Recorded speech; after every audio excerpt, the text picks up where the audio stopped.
Please. Help me. Her voice suddenly came from the back door of the house. As I was processing this, she appeared with a pale face, swaying slightly. Why? You were just... Yes, the mother-in-law had passed away and had been cremated the day before. What on earth is happening? She slowly beckoned me, and my back was drenched in cold sweat, my mouth dry with fear. Is this a dream? Terrified, I squeezed my eyes shut. My name is Eleanor. Until I met my husband Paul, who is 3 years older, I had no luck in love and led a lonely, work-centered life. When I fell ill and went to the hospital, the doctor who attended to me was Paul. After that, we kept bumping into each other in town and at the supermarket, and we naturally started talking. With his approach, our relationship progressed quickly to marriage. However, living with his parents was unexpected. His father Dean was the director of the hospital where Paul worked, and a strict man devoted to his job. On the other hand, his mother Arya was gentle and kind, welcoming me warmly. If Arya is here, maybe I can manage too. Becoming a housewife at my husband's request, I decided to try my best with Arya's guidance. I want to have children as soon as possible. Ever since we got married, Paul had been saying this almost as a mantra.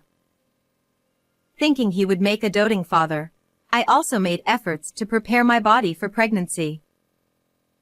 2 years later, we had a long-awaited baby boy, whom we named Logan. Eleanor, thank you. Thank you so much. In the postpartum hospital room, my husband cried with joy. However, once we were home, he admired Logan from a distance and did not participate in childcare. Today is your day off, isn't it?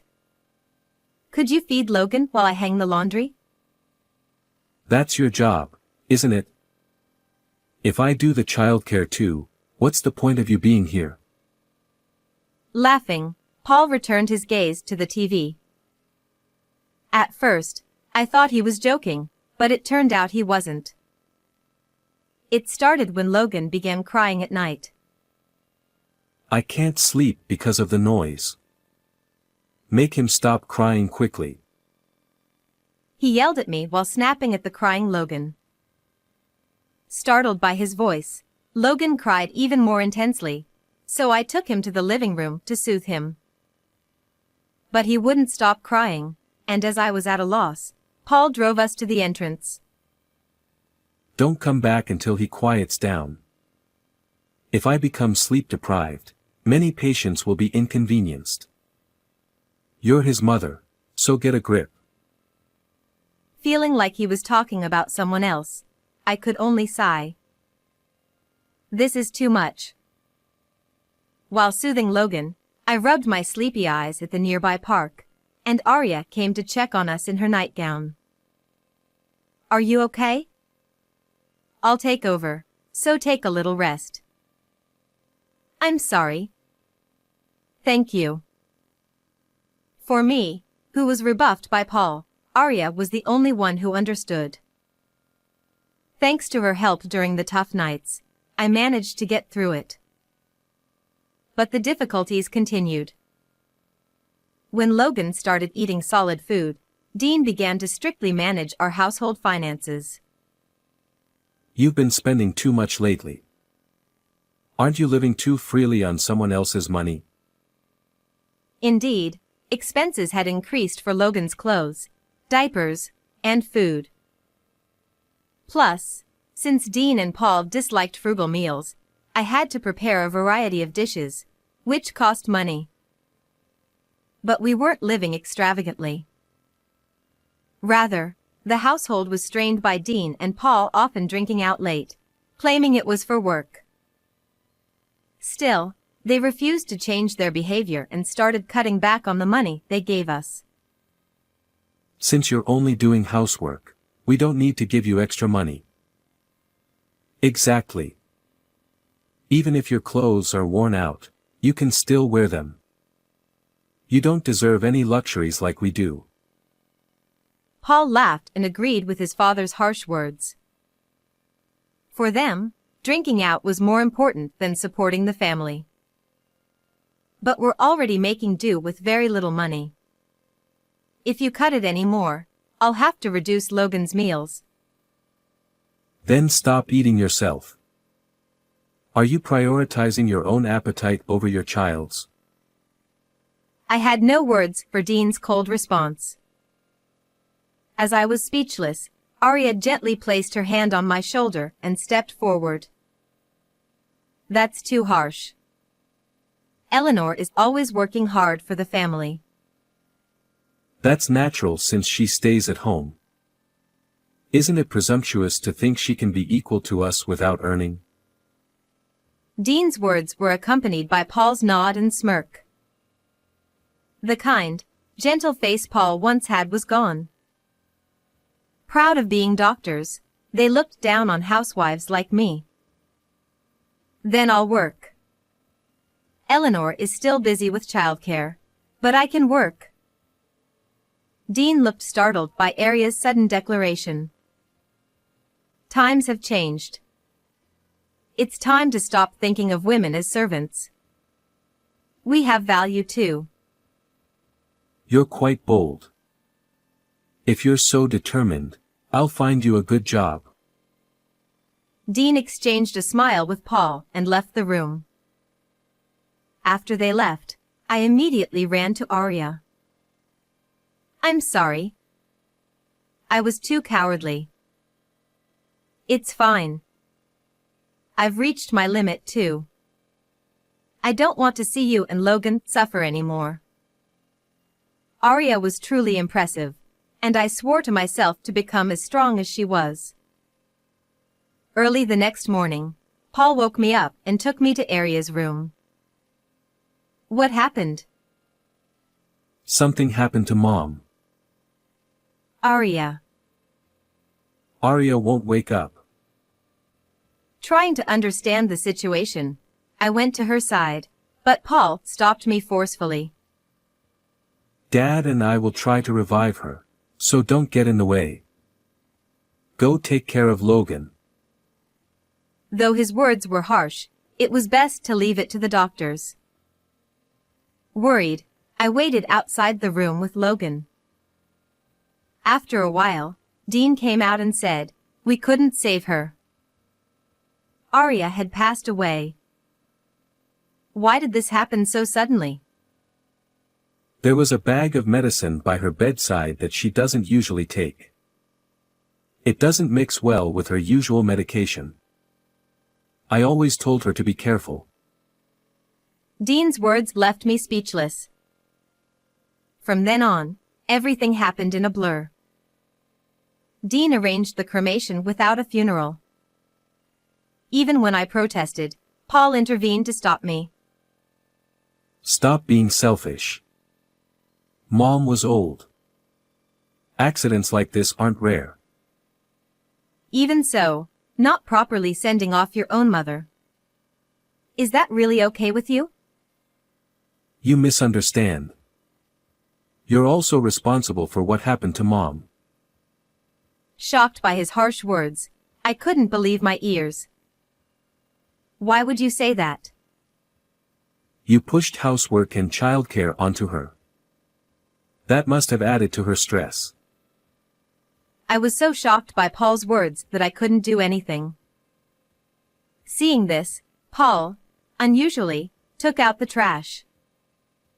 While I was in shock, Dean efficiently handled the procedures, and I couldn't properly say goodbye to Arya. I wasn't even allowed to attend the cremation. Dean did it alone. From now on, you'll do all the housework. No more slacking off. Dean's cold words deeply wounded my still grieving heart. The day after the cremation, I was still feeling down, but Paul and Dean cheerfully talked about going to the insurance company. Dad took out life insurance on Mom. We're going to talk about it, So make sure to do the housework properly today. Once we know how much the insurance payout is, let's have a lavish meal tonight. Ignoring their insensitive conversation, I continued with my chores alone. About an hour after they left, I heard a noise from the back door. Please. Help me. Then I heard Aria's voice, even though she was supposed to be dead. Am I hearing things? Thinking that, I went to check and found Aria standing there. What? How? I was so shocked that I couldn't speak. Aria had been cremated the day before. Then, who is this? As I thought about it, chills ran down my spine. Come here. Noticing me, she beckoned me over. My legs trembling, I slowly walked towards her. Aria. When I asked, she confirmed Paul and the others weren't around and nodded firmly. I have to tell you something. Please listen before they notice. The warmth of her hand gripping mine proved she was indeed alive. What she revealed next was an unbelievably horrifying truth. After hearing everything, I felt a deep, unrelenting anger. Don't worry, I'll help too. This is unforgivable. My mother-in-law left to hide again, and as I watched her go, I resolved to take revenge on them. A few days later, the insurance agent was supposed to come to our house, so my father-in-law and husband took the day off to wait at home. As I grew increasingly annoyed by their giddy behavior, my father-in-law approached me. You're still eating thanks to Aria's insurance money. Shouldn't you be more grateful? That's wrong. I'm not happy about it at all. Women who can only rely on others are never grateful for money. He laughed derisively and plopped down on the sofa.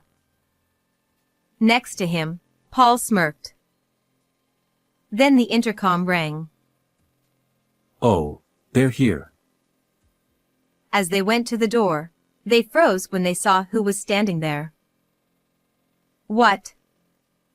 Why are you here? My husband, pale and trembling, pointed at the person in shock. It wasn't the insurance agent, but my mother-in-law. I came back because I had unfinished business. Next to her stood a man, standing tall and proper, wearing a suit with a lawyer's badge. That's impossible. I checked her pulse. It had completely stopped. He was more flustered than I'd ever seen. No wonder. She had been cremated, and he had even collected her bones. Then my mother-in-law fixed her gaze on Paul and my father-in-law and began to speak quietly. You switched my regular medicine, didn't you? I noticed something was off immediately. She started to recount the true story behind the incident. It was my father-in-law who switched her usual medication with something else before she went to bed. I haven't forgotten how you laughed in my ear as I was suffering, unable to speak. I don't know anything about that. It's all lies. As my mother-in-law pressed him, he backed away, overwhelmed by her determination. I checked to make sure. And we had a cremation ceremony. Why are you here? Maybe God saved me? That night, her heart had indeed stopped. After my father-in-law's final check, she was taken to the funeral home, where miraculously, she regained consciousness. You must have adjusted the dose so that you could deny it if the police investigated. That's why I barely survived. Just before being cremated, she made noise inside the coffin and was discovered by the funeral home staff. Knowing her family was behind it, she decided to hide temporarily.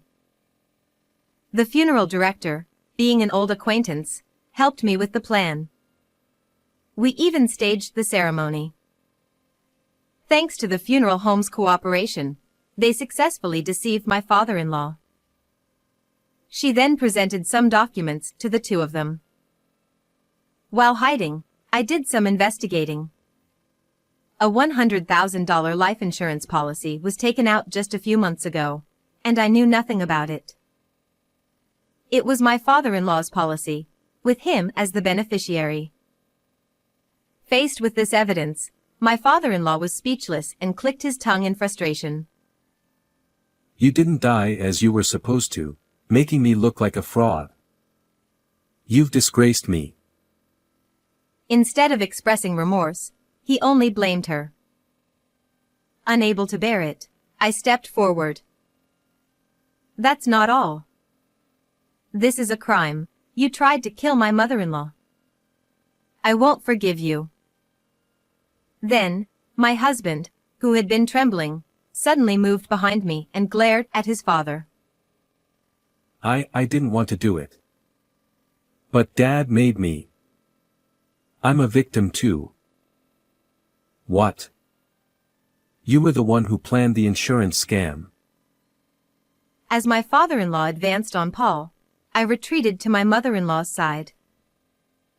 If you hadn't wasted money on cabaret girls, we wouldn't be in this mess. You spent all our savings, you idiot. You did the same, ordering expensive drinks and being surrounded by young girls.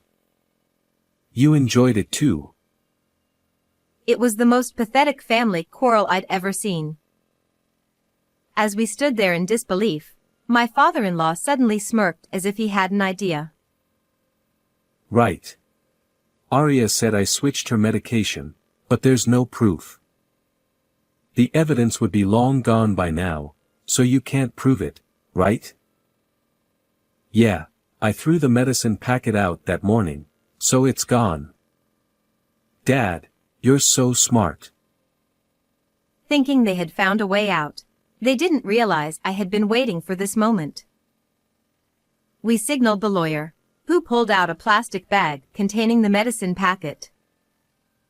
They recognized it immediately. How is that here? I threw it out. Yes, but garbage isn't always collected immediately. Paul, who never did any housework, didn't know that trash collection schedules vary. He had thrown it out with the burnable garbage, but that day was for recyclable trash, so our bag was left behind.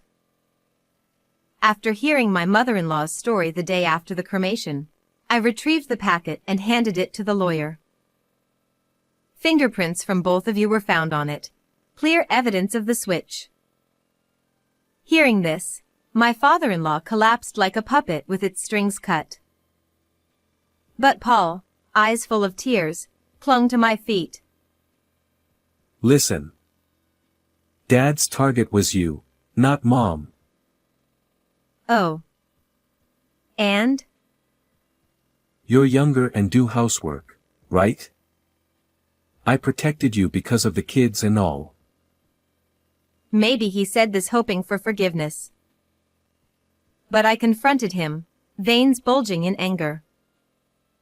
So you tried to kill your own mother and expect me to be grateful? I'm your savior. Instead of replying, I picked up my phone to call the police. Please, don't. I needed the money because I was tricked by a woman. Dad did it too. We had to do this to protect the family. Understand? How could I sympathize with someone who tried to kill Arya over something so trivial? I despise you. The police arrived shortly after I called, and the two were taken away. As the tension released, we collapsed, unable to stop the tears. Later, they were found guilty and sentenced to a long stay in prison. Besides the insurance fraud, they had previously falsified medical reports for money. All this to impress cabaret girls, utterly pathetic. My mother-in-law and I claimed $30,000 each in damages, which they reluctantly paid in full. We used the money to move to a new place and start a new life with our son Logan. We're pouring all our love into raising him to value family over money. How was this story? Don't forget to subscribe to the channel. See you in the next video.